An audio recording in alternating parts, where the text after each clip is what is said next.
Okay, so today we're going to be talking about what is called the hypotenuse leg. So if you look back to your reference sheet, I'm going to pause here just a moment. Okay, here we go. So on our reference sheet, so far we've talked about side, side, side, and we've talked about side, angle, side. Today we are going to jump down here to what is called hypotenuse leg. So the hypotenuse leg states that the hypotenuse in any one leg of a right triangle. So the key here is that we have to have a right triangle. It's not letting me highlight. A right triangle.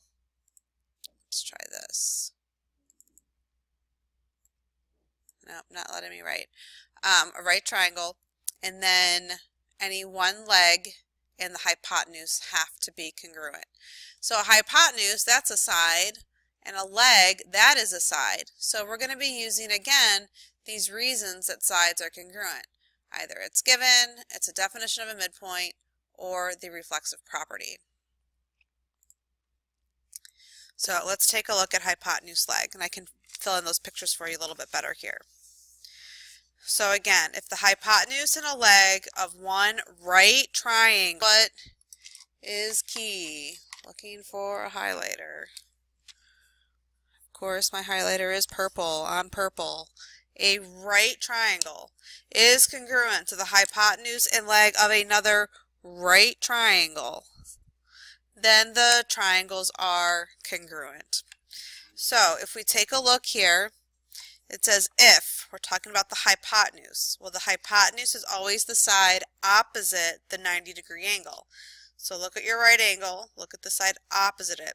So that means that BC, segment BC, is congruent. Oh dear, can you see that?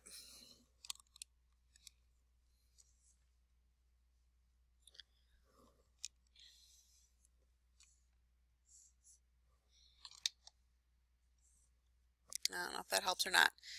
Okay, if BC is congruent to EF, segment EF. And then we need to talk about a pair of legs.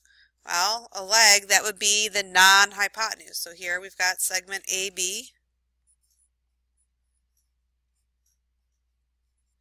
is congruent to segment DE.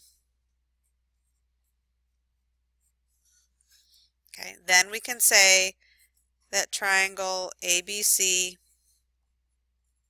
is congruent to triangle DEF by the hypotenuse leg. Okay, so let's take a look at a proof here.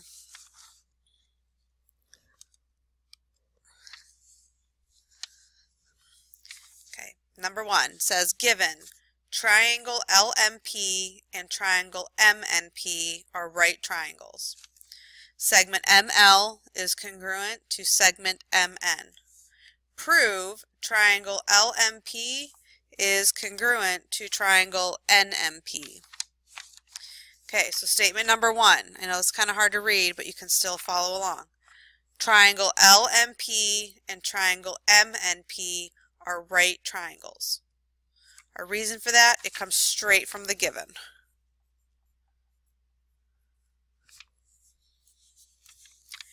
Number two, segment ML is congruent to segment MN.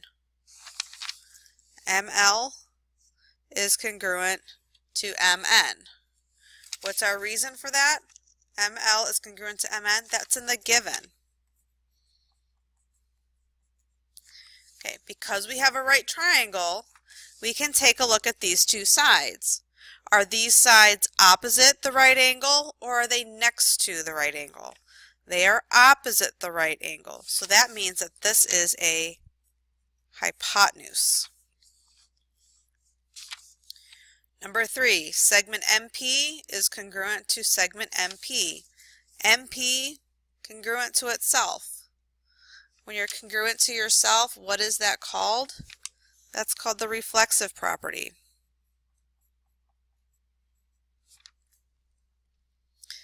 That side of the triangle that's next to the right angle, that's a leg. So now that we have the H and the L, we can go ahead and now say that triangle LMP is congruent to triangle NMP by hypotenuse leg.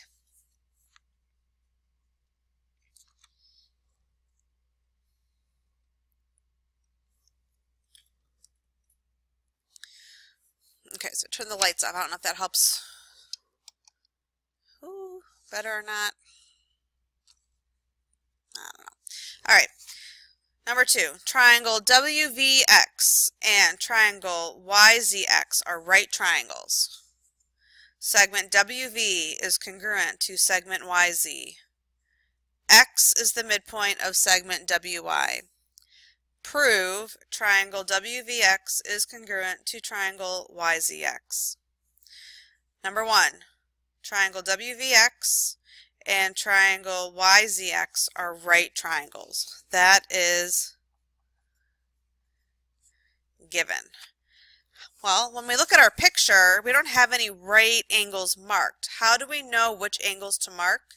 Typically, the letter in the middle of the triangle, so that's a V and a Z, those are your right angles.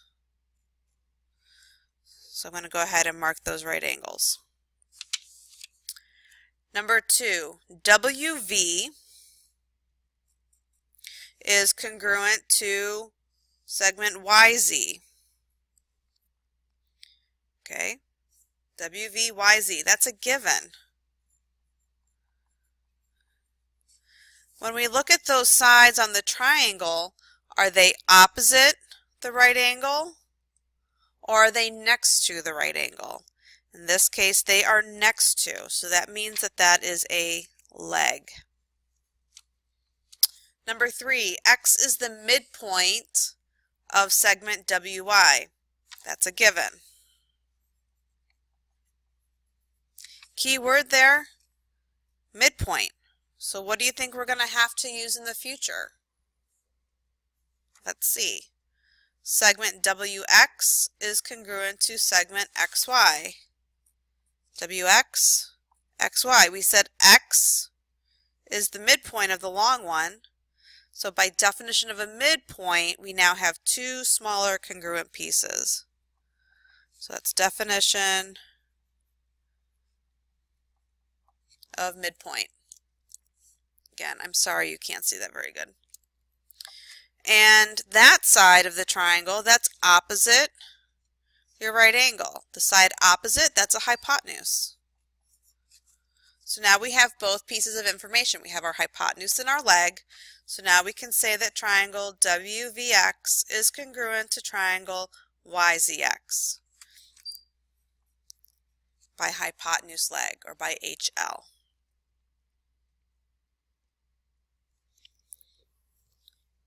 And then the last one. Triangle ABC and triangle DCB are right triangles. Segment AB is congruent to segment DC. Prove triangle ABC is congruent to triangle DCB. So number 1, triangle ABC, triangle DCB are right triangles. That is given. If you look at your picture, you'll see that those right angles are already marked.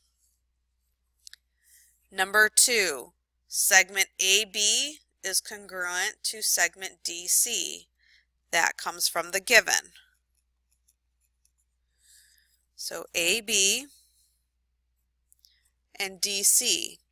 Well, are those sides opposite the right angle or next to? They're opposite. Opposite sides are called the hypotenuse. Number 3, segment BC is congruent to segment CB. Well, that's the same line. It's the same segment. So that's the reflexive property. And that side of the triangle, that's next to the right angles. So that's a leg. So now we can say triangle ABC is congruent to triangle DCB by hypotenuse leg. So for homework tonight and for the rest of class, you are to work on handout 5.5.